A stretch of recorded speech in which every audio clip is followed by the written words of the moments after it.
Good evening and welcome. We are live from here in Manchester as voters cast their ballots in this first in the nation primary.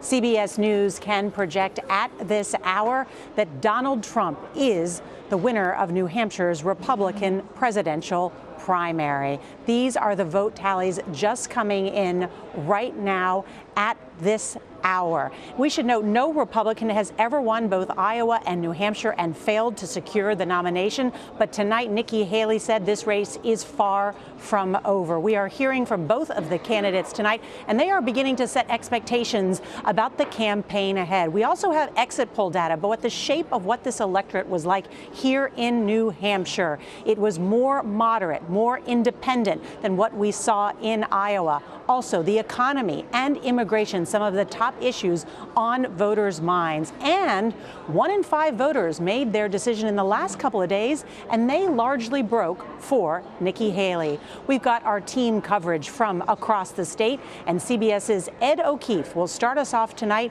from election night headquarters. Good evening, Ed. Nora, good evening. As we're live in the West here on the Evening News, former President Trump is addressing his supporters, declaring victory here in New Hampshire, and already going after Nikki Haley for staying in this race, saying he's angry she's doing so and suggesting she only won because she won non-Republican votes. He has a point. Exit polls here in New Hampshire show this was a far more moderate and independent base of voters, much more so than were in Iowa last week. Haley doing well with them. More independent voters voted tonight in New Hampshire than Republicans, and they broke overwhelmingly for Haley. A few warning signs, however, for the former president as he continues his campaign. Polling tonight shows there's more skepticism and concern about the legal troubles he may face in the coming months, and a belief that he may not be fit enough for office should he be convicted of a crime. That's a higher percentage than we saw in Iowa last week, and concerning in a state that very well could be one of the battlegrounds in the general election in the fall. And while the former president won most age and gender groups across the Republican electorate, Haley did better tonight among higher income and college-educated voters.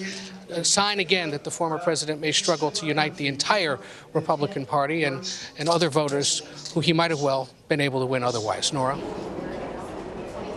All right, Ed O'Keefe there with the Trump campaign.